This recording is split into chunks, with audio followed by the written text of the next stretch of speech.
Hello everyone. So recently directorate of revenue intelligence ने एक major international gold smuggling syndicate को bust किया है at Chhatrapati Shivaji Maharaj international airport in Mumbai. Operation का नाम था ऑपरेशन गोल्डन स्वीप।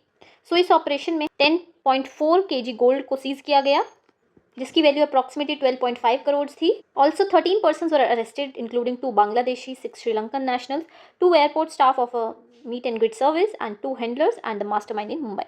सो ये गैंग कैसे काम करता था? बेसिकली ये एक ट्रांसनेशनल नेटवर्क था जिसने कि दुबई से सिंगापुर, बैंकॉक, ढाका जाने वाले ट्रांसिट पैसेंजर्स गोल्ड लेकर आते थे।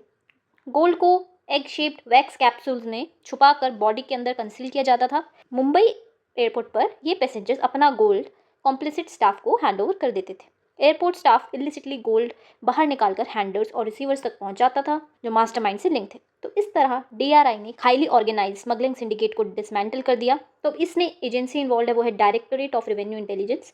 ये एक एपेक्स एंटी स्मगलिंग एजेंसी है इंडिया की, जो कि काम करती है under central board of indirect taxes and custom, ministry of finance.